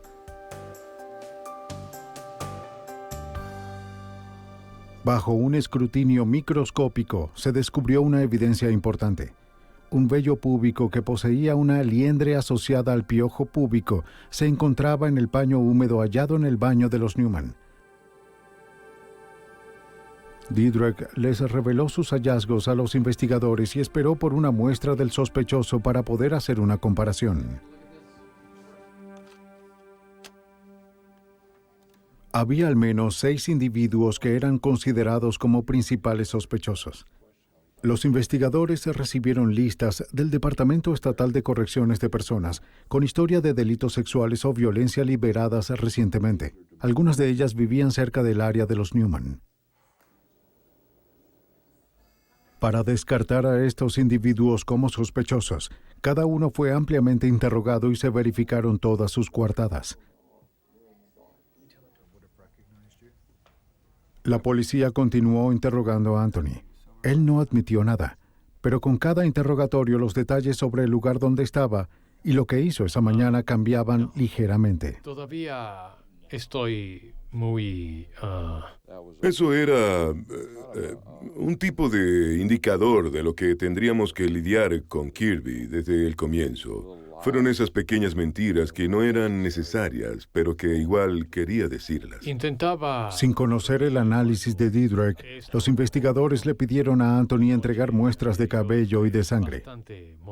Queriendo parecer cooperativo, entregó las muestras por voluntad propia. Estas fueron llevadas rápidamente a Didrek para ser comparadas.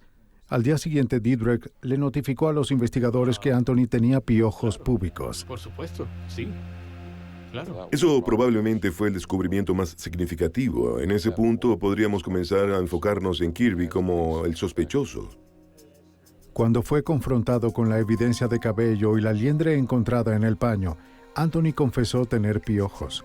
Dijo haber tomado una ducha en la casa de los Newman una semana antes de los asesinatos para no propagar el piojo púbico en la casa de Dan Grant. Para Jude Ray, el paño sucio dejado en la escena del crimen decía mucho del sospechoso. El asesino se había limpiado en la escena del asesinato. ¿Para qué arriesgarse? ¿Por qué no ir a casa? Era obvio para mí que él tenía que ir a otra parte a la que no podía llegar cubierto de sangre. Lo que nos lleva a pensar que el chico no está solo, no vive solo. El perfil conductual de Ray también predijo que el asesino se le podría asociar con un abuso sexual en el pasado. Esta predicción obligó a los investigadores a buscar con más detenimiento sobre el pasado de Kirby. Descubrieron que Kirby Anthony fue el principal sospechoso en un caso de Idaho que continúa abierto hasta la fecha. La víctima, una niña de 12 años de edad, sufrió daño cerebral durante el ataque y no pudo testificar. Él, antes de venir a Alaska, fue el foco de atención de la policía de Idaho. Estaban en una especie de día de campo y había una niña de 12 años de edad que fue encontrada en el bosque. Estaba inconsciente, casi muerta y había sido abusada sexualmente. Y la investigación señalaba a Kirby Anthony. Ray también predijo que el asesino querría parecer cooperativo con la policía. Nos dijeron que el sospechoso se involucraría en la investigación, que estaría llamando para saber qué mostraba la evidencia, y Kirby comenzó a hacer eso. Lo que los investigadores no le decían a Anthony era que las otras comparaciones de cabello de Didrek también apuntaban a él. El vello púbico encontrado en el paño era solo una de las muchas asociaciones exitosas que Didrek había podido lograr entre los cabellos encontrados en la escena y aquellos entregados por Anthony. Y en este caso, una gran cantidad de vellos púbicos como los de Kirby y Anthony fueron encontrados en las habitaciones. Las de ambas víctimas, las dos niñas, y también algunos similares a los de él en la cama de la madre. Un cabello de la cabeza de Anthony fue encontrado en las sábanas de la cama de Nancy. Los vellos faciales que coincidían con la barba de Anthony fueron encontrados en todas las víctimas y en sus habitaciones. El polvo proveniente de la habitación de Melissa contenía 9 vellos púbicos de Anthony. De la habitación de Angie se recogieron 2 vellos púbicos, uno con sangre y otro con liendres. Los investigadores sintieron que era el momento de vigilar con atención los movimientos de Anthony.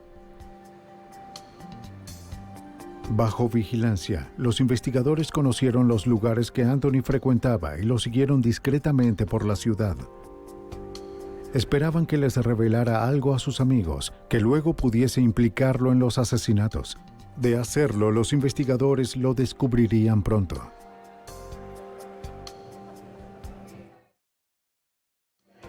El esfuerzo valió la pena. Uno de los conocidos de Anthony le dijo a los investigadores que estaba escribiendo poemas en servilletas y los repartía por las mesas. Bien, sí. Claro. Le contó a una de las mujeres que Nancy Newman fue forzada a ver parte de la agresión. Lo supe porque ella era mi tía. Los investigadores también descubrieron que luego de los asesinatos, Anthony llamó a su anterior suegra en Idaho y le contó acerca del crimen. Dijo que Angie Newman fue apuñalada y que Nancy y Melissa fueron abusadas sexualmente. Claro. En ambas ocasiones, la llamada a Idaho y la escena en el bar, Anthony aún no podía saber sobre la información que proporcionó. Fue bastante difícil. La policía no había emitido esa información a la prensa y los investigadores no se lo mencionaron a Anthony durante los interrogatorios. Lo sé, no lo harías, ¿cierto? ¿Lo hiciste? Debido a que no se le vigilaba las 24 horas del día, a menudo conducían por su casa para ver si su vehículo seguía aparcado enfrente. Si estaba en casa, los investigadores pedían hacerle algunas preguntas. Las pruebas circunstanciales en contra de Anthony estaban aumentando. Durante una visita a su residencia, los investigadores encontraron una cámara fotográfica que pertenecía a John Newman y fue reportada como perdida luego de los asesinatos. Les dijo a los detectives que los Newman se la habían prestado, pero cuando le pidieron demostrar cómo funcionaba, parecía no tener idea de cómo usarla.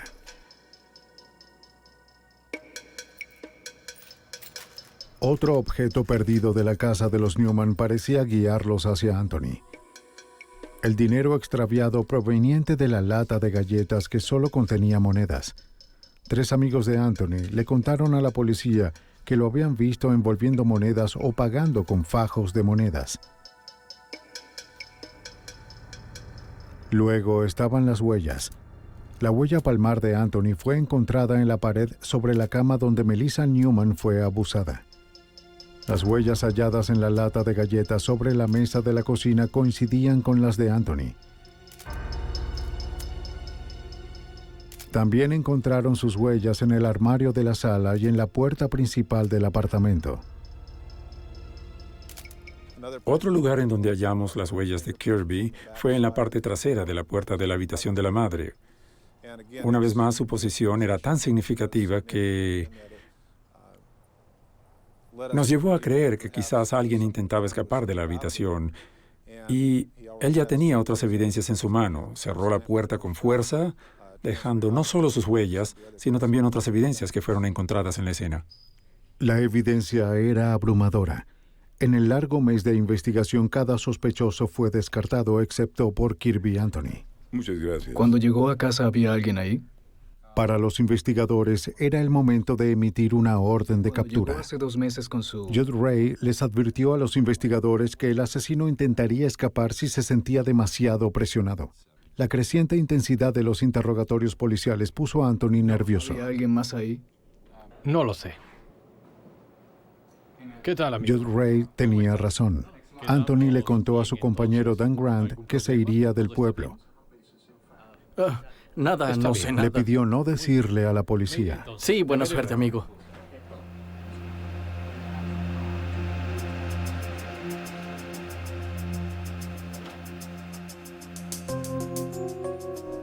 Grant temía contactar a la policía de Anchorage por el mal temperamento de Anthony. No obstante, finalmente llamó 7 horas más tarde. Bien. Anthony se dirigía a la frontera con Canadá, un viaje de 8 horas en auto. Ya tenía 7 horas conduciendo.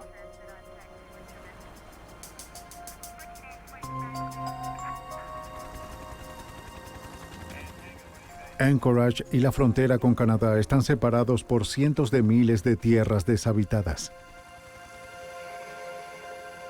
Anthony podía estar escondido en cualquier parte.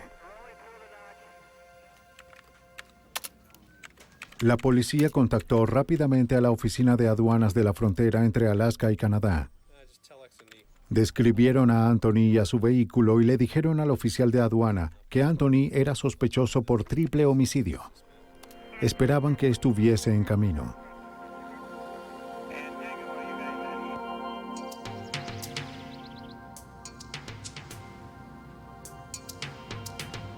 Casi una hora más tarde, Anthony llegó a la oficina de aduanas. Sin saber que los investigadores les habían avisado, Anthony se detuvo tranquilamente en la entrada de la aduana.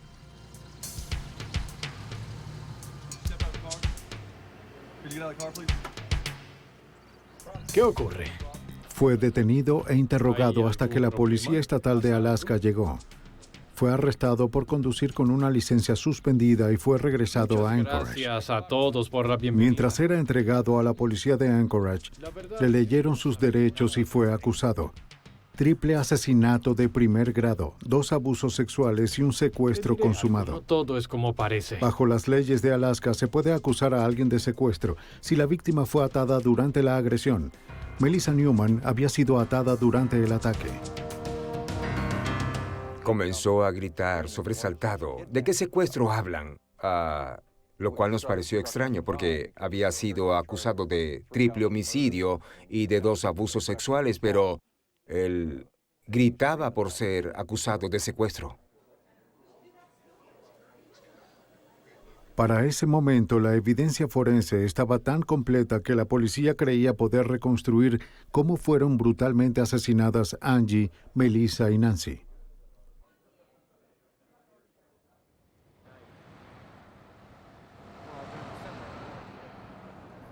La última vez que Cheryl Chapman vio a su hermana con vida fue el viernes 13 de marzo. Cheryl, Paul y Nancy habían llegado por separado al restaurante donde Nancy trabajaba para tomarse algo. La hija de Cheryl, Kelly, había llevado a nadar a las hijas de Nancy para que ellos tuvieran la noche libre. Debo irme. Estoy Paul Chapman debía irse temprano del restaurante para buscar a su hijo, descansa. pero planeaba verlas más tarde en el apartamento de Nancy. Buen chico. ¿Sabes lo que dijo? Cuando se iban, Cheryl le sugirió a Nancy que dejara su auto en el restaurante y se fuera con ella. Nancy tenía el sábado libre y Paul la llevaría a buscar su auto mañana. Sí. ¿A las qué hora 11? vienes? ¿A las 11? Sí. Bien, vamos.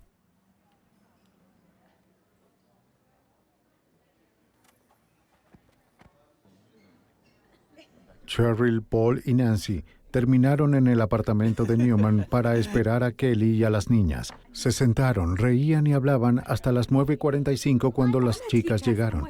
Kelly les había comprado unas hamburguesas. Cerca de las 10 de la noche, Cheryl y Paul estaban listos para irse. Cheryl ayudó a Nancy a limpiar la mesa y colocó las tazas de café en el fregadero. Angie estaba en pijamas y Melissa había ido a su habitación para irse a dormir. Déjalo allí, yo lo hago. Cuando se despedían, Paul le dijo a Nancy que lo llamara al día siguiente si quería que la llevara hasta su auto. Gracias.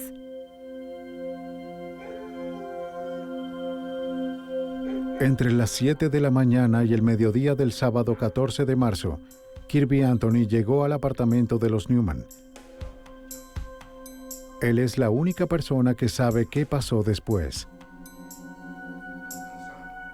Quizás Nancy se rehusó a prestarle dinero. Quizás rechazó una insinuación sexual. Quizás le pidió que saliera de su apartamento.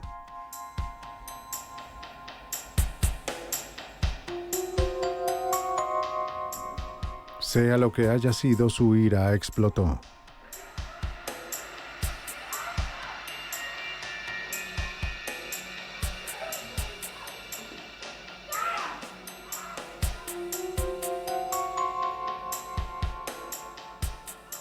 Las evidencias indicaron que parte de la agresión a Melissa ocurrió en la habitación de su madre.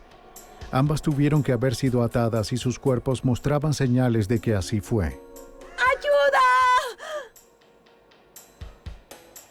Podemos demostrar a través de hallazgos serológicos que Melissa, la niña de 8 años, fue agredida en la habitación de su madre, que estaba diagonal a la cama y estaba sangrando en ese momento. Y luego fue sometida de alguna manera y mantenida en una posición en ese lugar por un periodo de tiempo.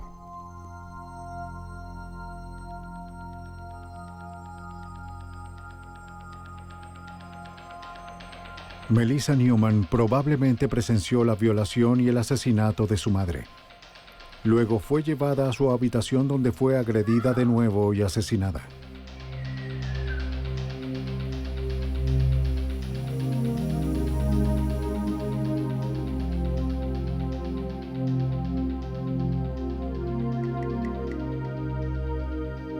El cuchillo utilizado para asesinar a Angie nunca fue recuperado. No quedó claro si fue la primera en asesinar o la última. Lo que sí es seguro es que pareció haber sido el blanco de una horrible y descontrolada ira.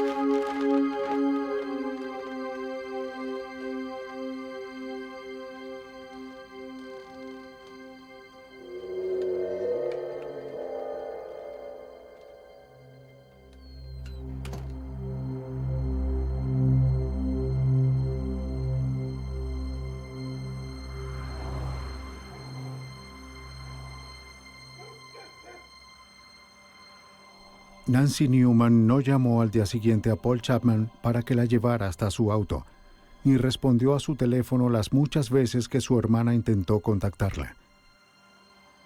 En su lugar, los cuerpos de ella y sus hijas fueron encontrados sin vida casi un día después.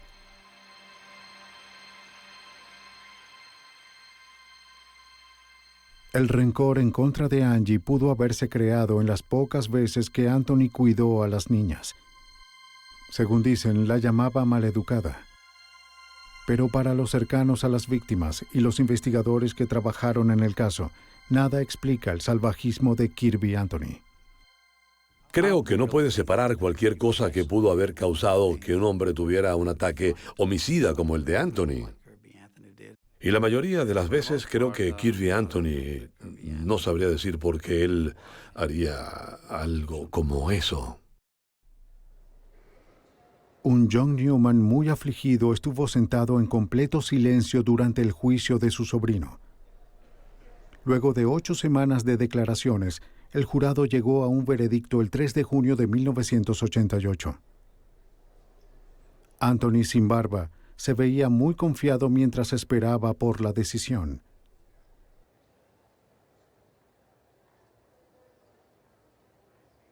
A medida que se leía cada veredicto de culpabilidad, la compostura de Anthony se desintegró, hasta que al final se desmoronó por completo. Fue sentenciado a 357 años por sus crímenes.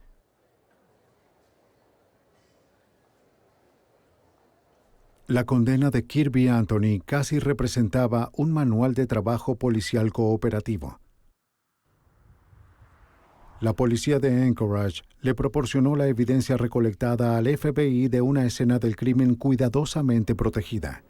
Doug Didrek analizó con cuidado los cabellos y fibras y anticipó las excusas de Kirby Anthony, llevando a cabo su propio experimento en casa para refutarlas. La ayuda de Judd Ray permitió que la policía estuviese a un paso más adelante de los pensamientos y acciones de Anthony, y por primera vez, la declaración de un perfilador del FBI fue aceptada en la corte. Fue un buen caso para tantear el terreno y probar si esto sería o no sería aceptado en nuestro sistema judicial. Y por eso, las consecuencias fueron trascendentales. Eso nos abrió una puerta.